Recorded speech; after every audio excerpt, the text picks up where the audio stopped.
Welcome to another episode of Twice Told Tales podcast. This is a special episode together with Hugo from South Africa, who also has a popular podcast about geopolitical affairs. I'm very happy to welcome you here. Please tell us when you arrived and which cities you have been, and just generally what you have been doing here.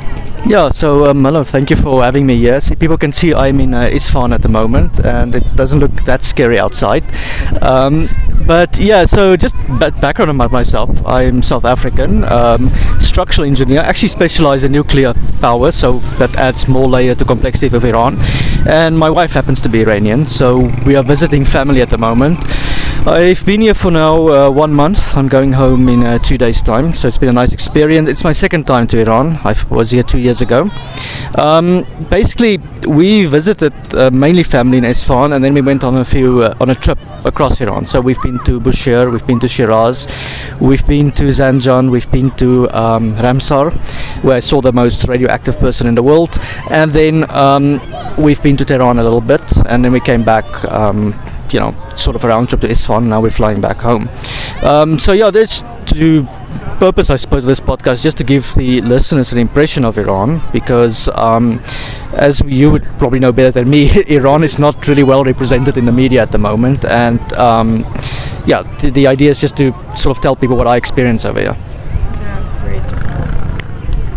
Yeah, thank you. I'm happy that you're enjoying your time and you didn't find Iran as scary as the media has been reporting, especially over the past few months. Before jumping to the reports that you have been hearing over the past few months, especially about protests and everything, I wanted to ask you about that village in the north that you visited, which is the most, how do you call it? Can you explain about that? Yeah, so I've read up a lot about radiation. On my channel I talked a lot about it, and I talked about the errors in what is called the linear no threshold model of radiation. So long story short is it was a conservative model that was imposed on the nuclear industry by the fossil fuel industry to make nuclear power more expensive. But it never made sense. And one of the places in the world that contradicts this hypothesis is Ramsar. Ramsar experiences 250 millisievert per year that people are being exposed to. They've got radon coming up from the ground, which makes it one of the most radioactive places on Earth, and people are living there. People seem to be fine. Now, the radiation dose that those people are exposed to is something like 20 times higher than what we considered safe at nuclear power plants. Oh, wow. Okay, and they're fine. They're actually healthier than the average population. They've got less cancer than the healthier population, and the conclusion is nuclear power, or at least nuclear fallout, is not as dangerous as we think. And yeah, people can come to Iran to study this aspect. So that's another reason why Iran is interesting for nuclear, radiation. Yeah. That's a very interesting point you made, because I remember maybe it was during the highest peaks of the nuclear talks, there was this conversation among people in Iran who wanted to be against Iran having a strong nuclear power program, and they were arguing that it's not healthy for people, and that's a very interesting observation that you had. So tell me about your experience or your observation of what has been happening inside Iran, based and in comparison with what you have been hearing. So I want more details. Which cities you have been to? Where did you see a more, or I would say a stronger maybe discussion between people, or who do you think cares more about the whole thing? Yeah, so the first thing to understand about Iran is that it's a country with, I think it's now 90 million people, so that's 90 million different opinions, right? First, my impression of Iran is the more I stay here, the less I understand it, because people are very outspoken, so they tend to have very democratic attitudes. Now, that's controversial to say in the West, and the first way you see it is when they eat together, family. After family, they always talk about politics. It doesn't matter whether it's a rural town or whether it's a city place like Isfahan. Families eating together is a very big thing in particularly conservative areas, and they always talk about politics. Now, what's interesting is when I compare this to, say, South Africa or to Argentina or to Brazil, Iran is a post-colonial society, so they always talk about the revolution. things happened before. Compare the Shah to now, things of that sort. And this is normal in post-colonial societies. People always debate the nature of the new dispensation. It's very similar. If you go to South Africa, people will debate Nelson Mandela, did he do the right thing? Yes or no? That we jump, should we have kept apartheid? Shouldn't we? Things of this sort. Topics that might be controversial outside of the country is discussed inside of the country. This is not. This has been my first impression of Iran. The second thing is that if you compare the media outside of Iran, our media gives us a very cartoonish version of Iranian politics, which is something that you have a guy called Khamenei. Most people can't tell you the difference between Khamenei and Khomeini, and they basically have the idea that he's using the Revolutionary Guard to put people in the prison, and they're torturing women all day long. So that's sort of the impression you get over here. But if you actually study Iranian politics, you'd know Iran has got different levels of government. First of all, my impression is that the city-states actually are quite well managed, and they're rather independent of what happens in Tehran. So you see cities have different policies. There seems to be a competition for getting the most migrants. There's lots of migration into cities, and most Iranians actually work in a bazaar type of thing. They work as what we used to call hawkers. Now, what I found interesting of Iran is, and this is a lesson for developing countries, they actually have some sort of recipe to integrate the hawkers into the formal economy. Now, in South Africa, when we plan our cities, we actually plan suburbs, we plan big malls, and we sort of push the hawkers out. Okay, we don't think that we're doing it. We think that we're creating and developing the economy. Where in Iran, I went to a place here called Baharistan, which is just outside of Isfahan, new development, and you find that hey, they actually plan for the people to open up their small shops. So that's a method of getting them into the formal economy. Now, when I went to Tehran, the interesting thing is I asked some journalists there, now, are these people the same generation? Is it the same family that's been multi-generations? She said to me, no. In Tehran, sometimes this is where the migrants go. The migrants go to the bazaar, and then maybe successive children, for example, might move into different sectors of the economy. Some go overseas, which is not uncommon in developing countries. So there's complexity here. That's sort of the story I want to add to people. A lot of people might have questions, for example, about the women's rights issue, the hijab, things of that sort. Well, it depends on geography, frankly. If you go to Isfahan, where we're sitting at the moment, I might find one or two women not wearing hijab. Nothing's happening to them, by the way. They're walking in the street normally without it. But I would suspect if you question most women here, they would say, yeah, they sometimes believe in it. I was in Zanjan, which is a highly conservative area, ironically ethnic minority area, because there's Turks. They call them Turks. We would call them Azeris.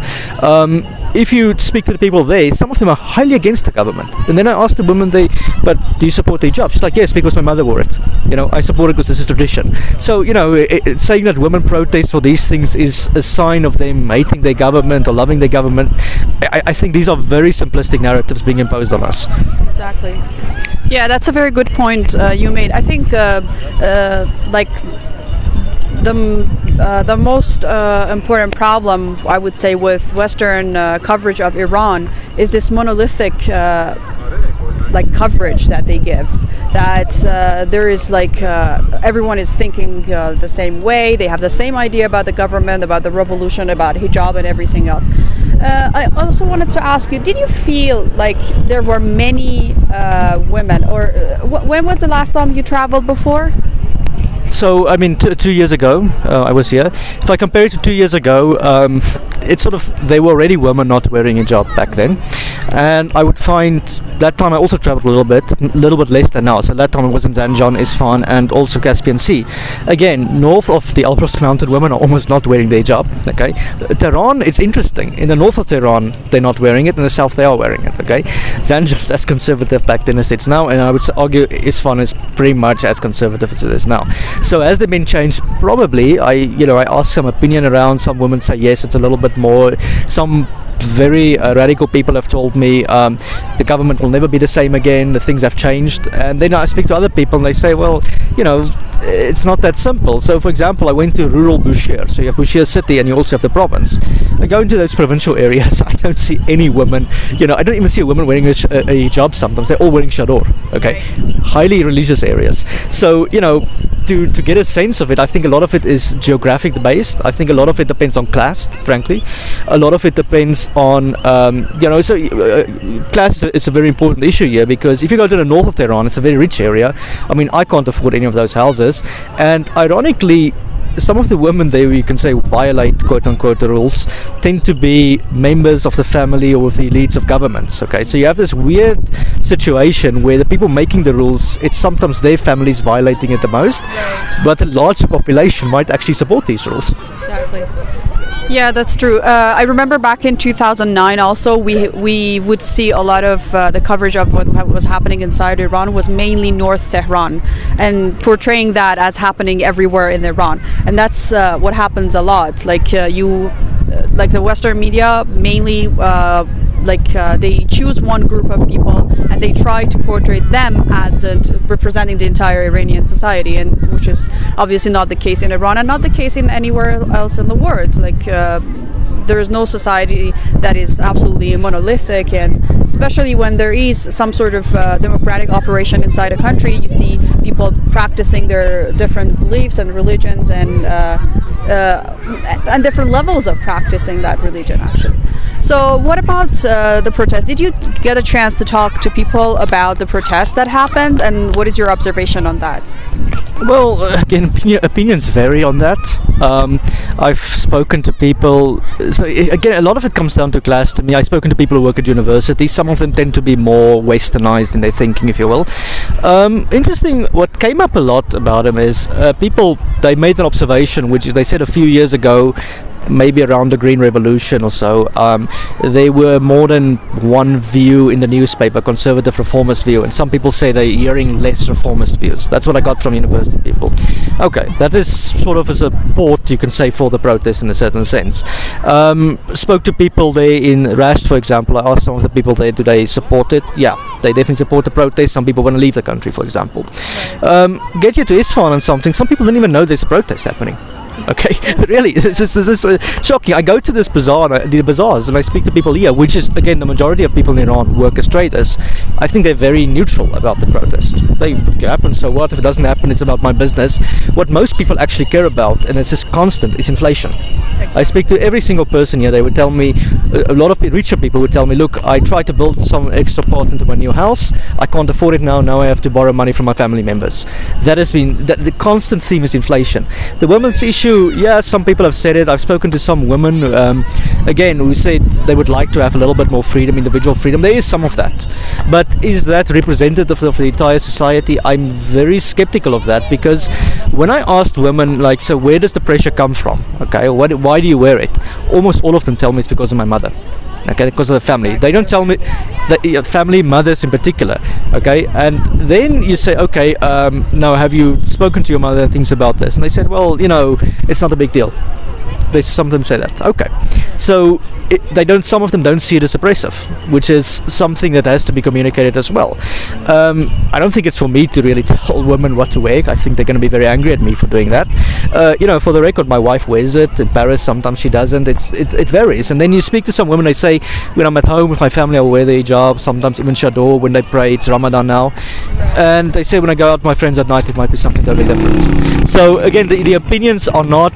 There's lots of nuance to these opinions, and what I would say though is I think the women in Iran are very outspoken about it, whatever opinion they might hold.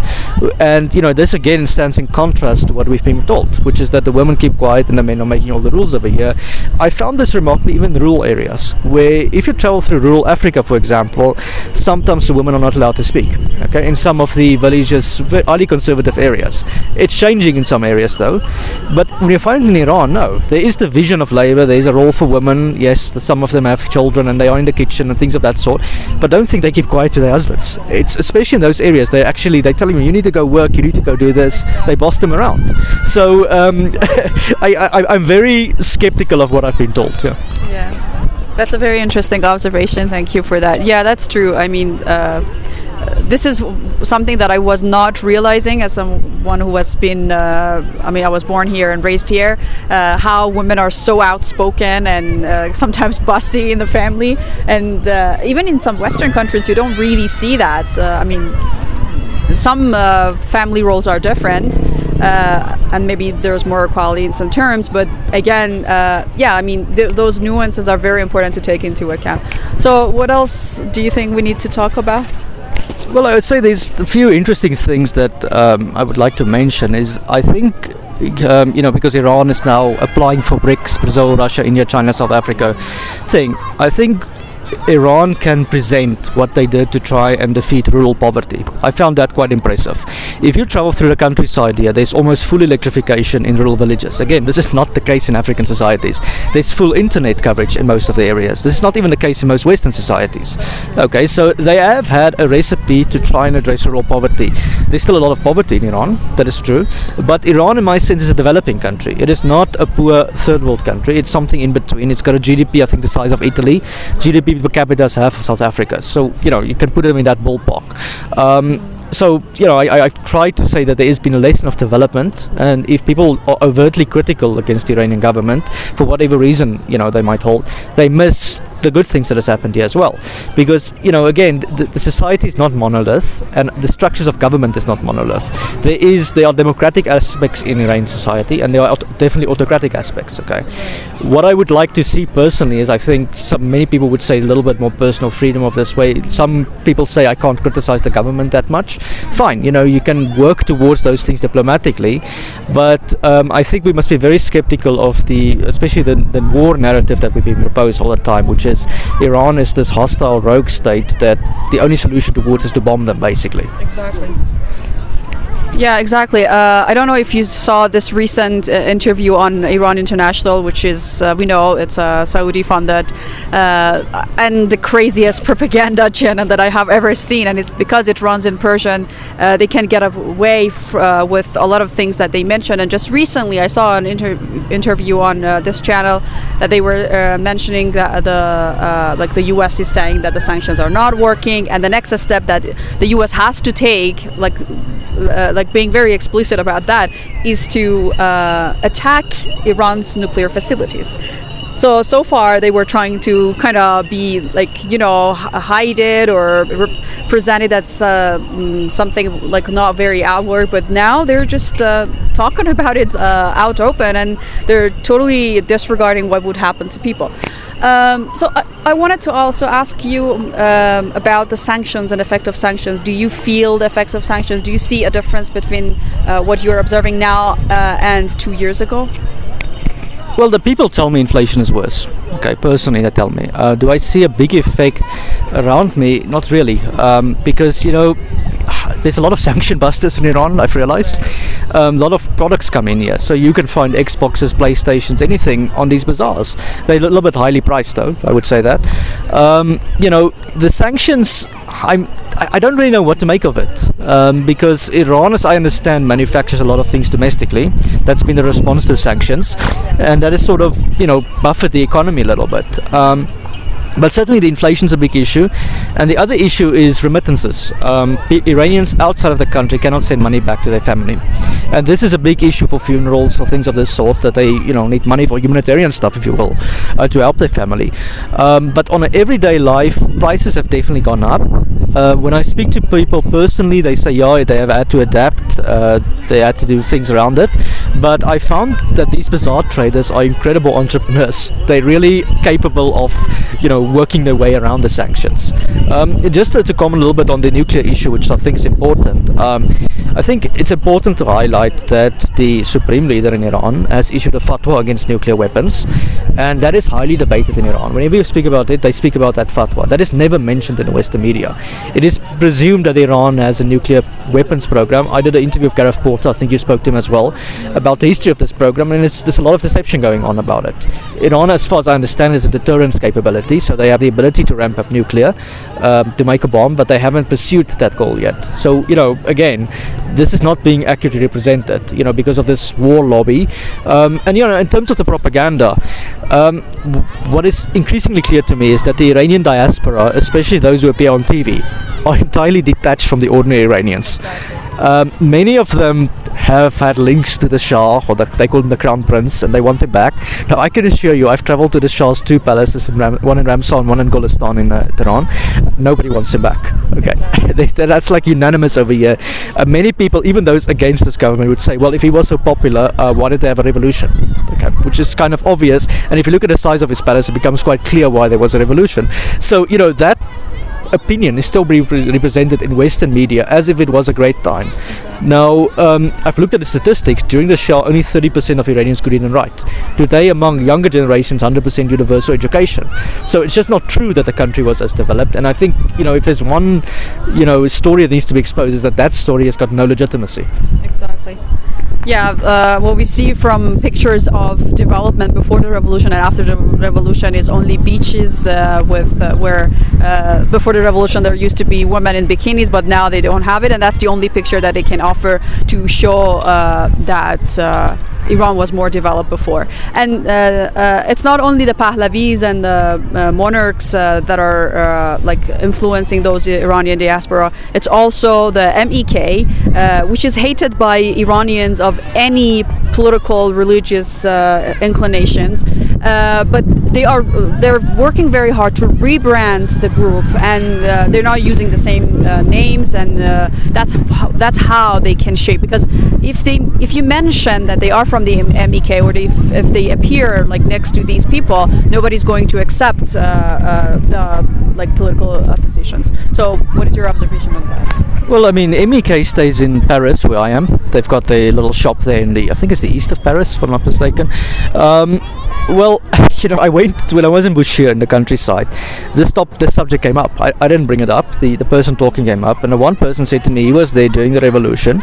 He was in the army or something of the sort, and they buried the MEK, the equal and traitors, in unmarked graves. Okay, that's quite a strong statement against how the people feel over here. So again, what this sort of a question I've got to the Western audience though is who are we asking about what's going on in Iran? Because a lot of people that I see on our TV, it's either just a MEK or friends of Pahlavi, of these guys, or you've got people in Iran that are so crazily in favor of the government. So it's they present the mad side on the one side and then their own story is the alternative, but the nuance is lost in the conversation. And what I would say to people in the West, well, particularly people in developing countries, because South Africa and Brazil doesn't have any beef with Iran politically, is to visit here. And I think the developing world should actually carry the conversation forward, because I don't think the Americans are going to do it, and I don't think they're just too stuck into that type of thinking that the only option is war with Iran at this stage. Yeah, thank you. These were really interesting observations, and I think a lot of people can find useful. So, is there anything else you want to talk about? No, I think that's all. I just sort of say as a last statement, I think people should not be scared to visit the country. You learn a lot. You learn a lot how to bypass the internet. Most Iranians can do it. You learn a lot about, converting money to gold, things of that sort. So there's a lot to learn here. And I think people should just come and visit and see for themselves and speak to people that are living in the country before you, make an informed, before you can think you've got an informed opinion about Iran. So yeah, thank you very much. Thank you for your time and for the observations. And yes, I also invite everyone to visit Iran. It's very easy for most of the countries except for Americans and British, and I guess Canadians now. But for the majority of the countries, I think it's pretty easy to get the visas. A lot of you can get the visa on arrival, and we highly recommend you to visit and to see things for yourself and talk to people and see what is happening here. Okay, I think that's about it. Okay. Thank you so much. Thank you very much. Yeah.